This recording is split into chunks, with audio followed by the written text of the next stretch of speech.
ভাই, নামাজ শুরু হয়েছে, আপনি যে নামাজে দৌড়িয়ে আসলেন, তো রাসূল সাল্লাল্লাহু আলাইহি সাল্লাম নামাজে তো দৌড়িয়ে আসতে নিষেধ করেছেন।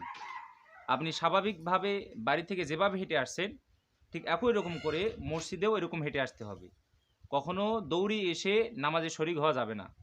আপনি যে নামাজে দৌড়িয়ে এসে শরিক হলেন, নামাজে দৌড়িয়ে এসে ধরলেন, আপনার ভিতরে একটা আপনার অস্থিরতা আছে।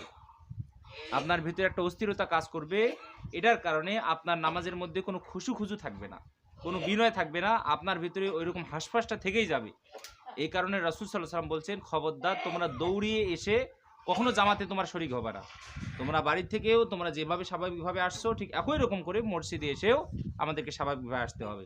আমাদের সমাজের অনেক মানুষ দেখা যায়, তারা এত জোরে দৌড়ি শব্দ করে মসজিদে এসে জামাতে শরিক হয়, যেটা করা কি নয়, মোটেও ঠিক নয়।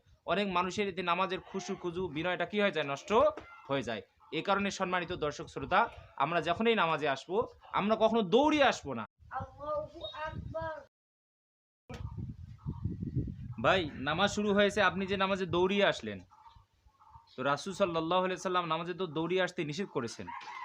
আপনি স্বাভাবিকভাবে বাড়ি থেকে যেভাবে হেঁটে আসছেন, ঠিক একই রকম করে মসজিদেও এরকম হেঁটে আসতে হবে। কখনো দৌড়িয়ে এসে নামাজে শরিক হওয়া যাবে না। আপনি যে নামাজে দৌড়িয়ে এসে শরিক হলেন, নামাজে দৌড়িয়ে এসে ধরলেন, আপনার ভিতরে একটা আপনার অস্থিরতা আছে। আপনার ভিতরে একটা অস্থিরতা কাজ করবে। এটার কারণে আপনার নামাজের মধ্যে কোনো খুশু থাকবে না, কোনো বিনয় থাকবে না। আপনার ভিতরে ওইরকম হাসফাসটা থেকেই যাবে। এই কারণে রাসূল সাল্লাল্লাহু আলাইহি ওয়াসাল্লাম বলছেন, খবরদার তোমরা দৌড়িয়ে এসে কখনো জামাতে তোমার শরিক হবে না। তোমরা বাড়ি থেকেও তোমরা যেভাবে স্বাভাবিকভাবে আসছো, ঠিক একই রকম করে মসজিদে এসেও আমাদেরকে স্বাভাবিকভাবে আসতে হবে।